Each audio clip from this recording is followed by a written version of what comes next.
Hi, my name is David Walters, and I'm going to tell you a little bit about my work and myself, and where I'm from, and who I worked with, and how I fit into the star story. So I went to RISD in 1989, originally for sculpture. Ended up switching into glass, where my senior year I met a guy named Dante Marioni, and he came and taught a winter session class. And after the class was complete, and I had assisted him most of that time, he asked me what I was going to do when I graduated, and I said I would like to just keep learning how to blow glass and improving my technical skills. And I asked him what he thought I should do, and he suggested I consider moving to Seattle. And so I did, and he helped me get a job at Dale Chihuly Boathouse. So in 1993, I packed things up in Providence, and I moved to Seattle. Um, Living in Washington, I was immediately struck by just how beautiful the natural areas are. That would eventually find its way into my work. So I started working at the boathouse in July of 93, or I guess it was August, I'm sorry, of 1993, and it was very eye-opening. I had never seen people work in the scale and the breadth and scope of the ways that things were being made there. There were a lot of different glass blowers and artists working there, each with their own set of incredible skills. And so they would all, at the time, go off and make their own work as well. So I got to assist them often when they were doing their own other things. So it was a very sort of broad education in terms of different exposures to different technical ways of working. Of course, the scale of things was also quite eye-opening. The size of the glory hole and the size of the teams, and had to learn how to make work in a different kind of way. 1994, I was introduced to Lino Tagliapietra working at the boathouse, and I started working on his team, where I continue to work today. He's been a huge inspiration and a great mentor, and someone that I have been fortunate enough to call a friend for a very long time.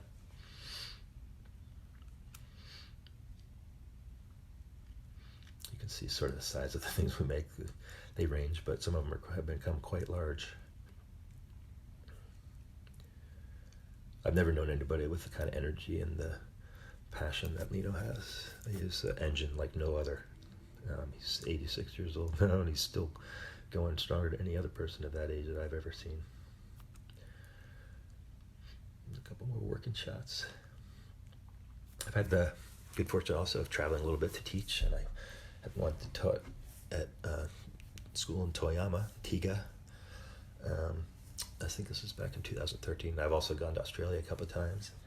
I've taught there. My own work is sculptural in nature, and it is, I usually work with a narrative, and I paint on white vessels just because I like the sort of neutral canvas. So white is pretty much the central color of things that I start with. It's sort of a joke among other glass blowers as to what color I'll be working with that day.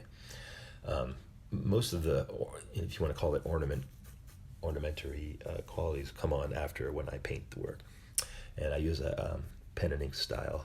So I have a little jar of enamel that's sort of the consistency of ink, and I have a little pen that I dip in there, and then I write lines basically on the glass. And I have a little, once the lines have dried, I have a little tool that I use to go in and clean up the lines so they're all kind of sculpted and refined. Detail. Since these are all vessels too, I like to play with the notion of the inside and outside, and sometimes I like to put the outside inside, as in the case of this piece here.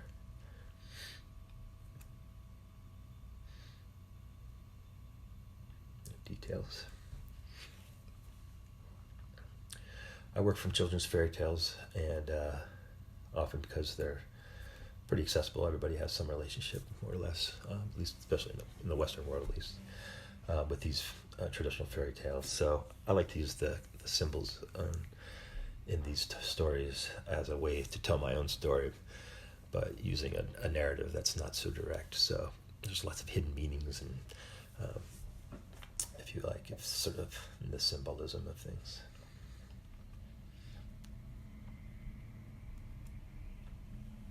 Again, here's an architectural form. The idea of inside and outside here, again, the outside being inside, these contained on the inside of these vessels. These are all, to me, sort of cautionary tales of some sort, meant to imbue some sense of wisdom, as a result of the stories that are being depicted on them.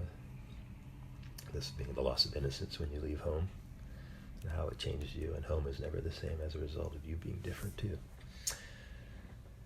This piece is probably the tallest of any one that I'm going to show you. It's about 36 inches, and it took me probably the longest of any of the pieces that I've made. It's about 2 months worth of work, working every day, between 8 and 10 hours a day. And there's a lot of editing that goes into this stuff, which I'll show you later on in the show.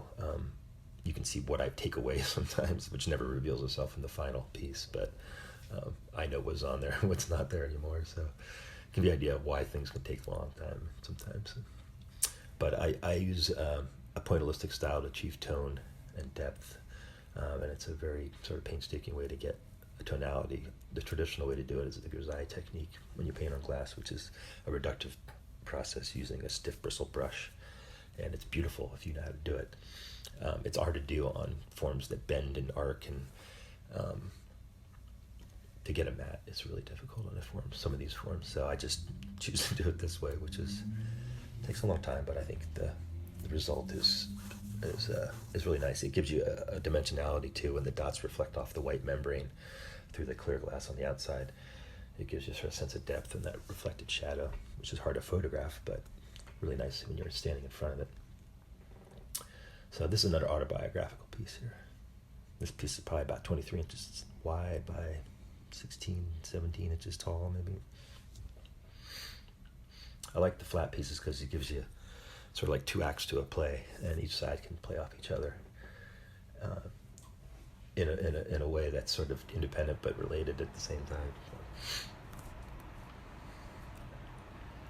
a detailed shot of that. Obviously a Pinocchio story. Detail. This is a kinetic piece that I did, and it has a floating bearing in the base of the piece, so it allows it to spin. It gives you the impression of a blinking eye as it spins.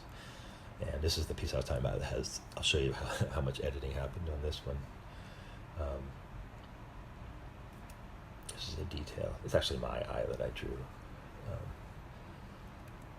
Blew it up. So this is the unedited version before it was finished, and I had all these other eyes on the other side, on the open eye side. And after looking at it for a while, I just decided that they didn't add anything to what I was trying to say. In fact, they took away from it. And as hard as it was, because I really liked the look of the eyes, and I was happy overall with the depictions of them all, but it didn't fill its greater purpose. So I ended up taking them all off. So that's about 5 to 7 days worth of work I just wipe away. But I think it was worth it in the end. So that's a little example of the editing process. These are water jet cut and enameled pieces, so I start with two different colors of sheet glass. Water jet cut the image that you see, the colored image, and the white that's in between it. When it's cold, it's water jet cut, almost like a jigsaw, like if you were to make a puzzle. Put those parts together cold, reassembled, fuse them, and then cold work them, and then I enameled the painted image on top of that. So it's a multi-step process. This also sits on a bracket off the wall about 4 inches, and if you tilt it, you can project the image with a good, nice spotlight through the transparent, and projects the image onto the wall. It's just a really nice effect. Detail.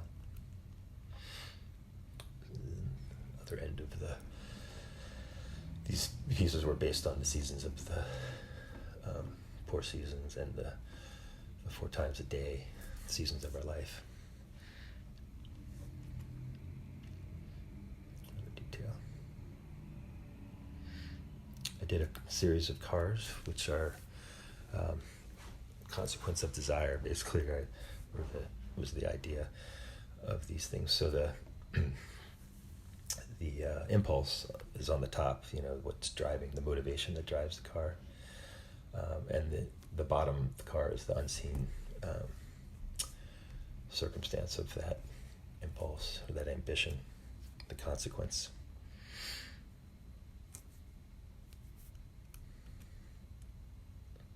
So the mirror allows you to see what's happening underneath, which would normally go unnoticed if you take the time to inspect. The bone is the ambition that drives the car. So it's Pinocchio's wish to be a real boy that keeps it moving forward, but his own inequities don't allow him to achieve his goal, much like our Congress and our Wall Street.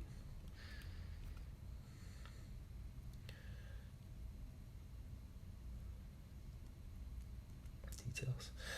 This is another idea that everybody, the idea of living out in the country and the quaintness and this sort of idealized, picturized version of people have in their head. And what happened if we all follow that impulse? There would be very few natural places for us to visit and feel that way about. So it's the irony of our own impulses, I guess.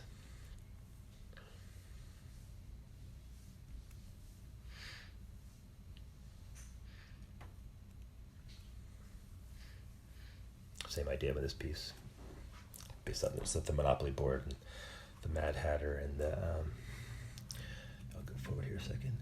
The Mad Hatter, the Dormouse, and the March Hare, represented by the Monopoly Man, and the Cyclopic Mickey Mouse, and the ever Energizer Bunny.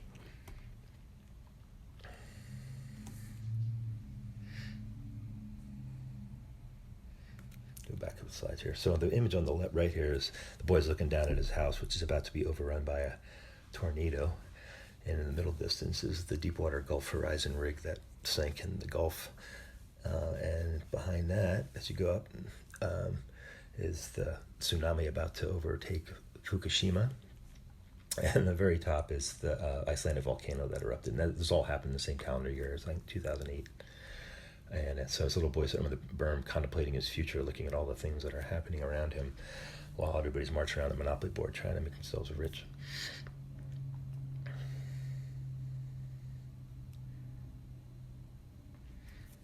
The Humpty piece that I did it's a recurring theme. You can see the cyclopic eye again, representing his lack of perspective and his monolithic view of the world. Everybody knows the story of the frog in the pot. He turned it up slowly. He doesn't know he's cooking until it's too late. That's sort of the same idea here.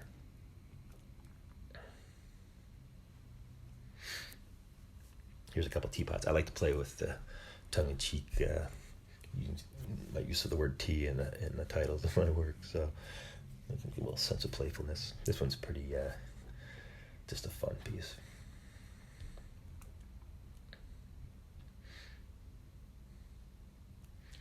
This one's a little darker. As a child, I grew up about 20 miles away from 3 Mile Island near Harrisburg, Pennsylvania. So when it almost went critical in, I guess it was 78 or 79, we had our car packed, ready to flee the area. So it left an impression on me as I got older. So, nuclear stuff sort of plays a role in several of the pieces that I've done. It's based on my own fear and experience from it.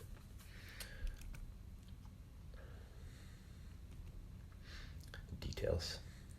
The detail on the right is from that first teapot, Fertility. It's a little bee thorax working its way inside that flower.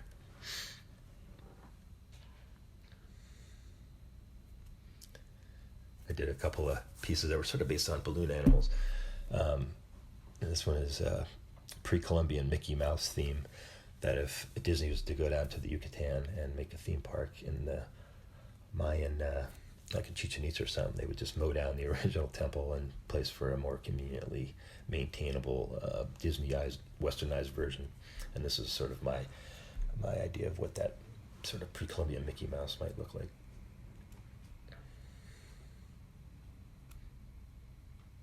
This is a second version of that first piece.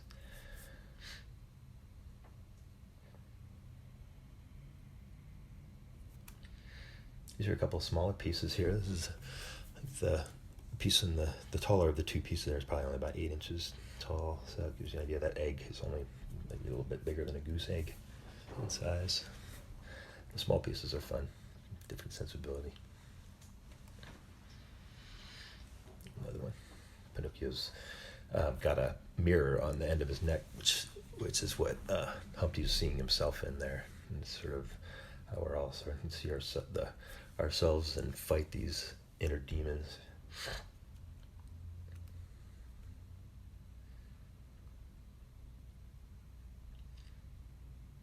This one sort of feels self-explanatory. Both of these are separate titles.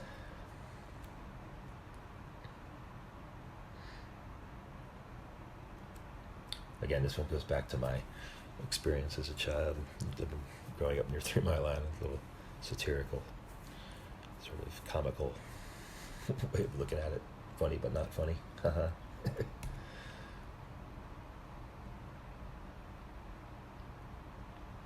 And I'd like to talk about Star a little bit. I was invited to be the guest artist for Firefest a couple of years ago, and I got to meet all these great people. Joe Grant, Thorn Zimba, and the whole other cast of characters that were there at the time, and my buddy D.H. McNabb, who also came down for the week that I was there to give me a hand. And it was an excellent time. I made a lot of fun stuff. I got to experiment and try things I hadn't done before. And I have eternal thanks for all those people. They were incredible hosts and incredible help in the studio as well. So I hope when things get back together, to make it back someday for a visit. A couple more shots of us working. This is the actual demo from the Firefest. I made a 6-armed Humpty Dumpty, Shiva Humpty. So I'm actually in the process of painting these now. So this is what one of the Humpties looked like on the right as it came out of the annealer before I painted it. And the next image is of it underway. You can see I used that little orifice as a little oculus. That was a new application. I just started doing that during that residency. There's another teapot that I made during that residency, these are pieces still underway, yet to be fired, but coming along. And since nobody has really been blowing glass a whole lot, at least in my part of the world over the last 7-8 months, I have been resigned to doing a lot of drawing. So I started a pandemic journal with my girlfriend and I, which started out as a 30-minute daily exercise while we were quarantined for 70 days, which evolved into a 5 to 10, 12, 15-hour endeavor, depending on how involved I got in my drawings. So I just put a few in here as some of the highlights from my journal entries, but they're small. You can see my thumb in the paper clips for scale. They're only about 5 inches by 8 inches, I think, something like that format. There's a few.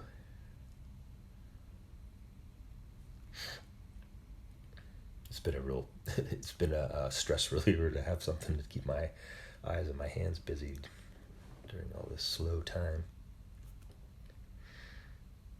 And at some point, I'm gonna have to figure out how to make a book out of these. I've got over 70 entries now.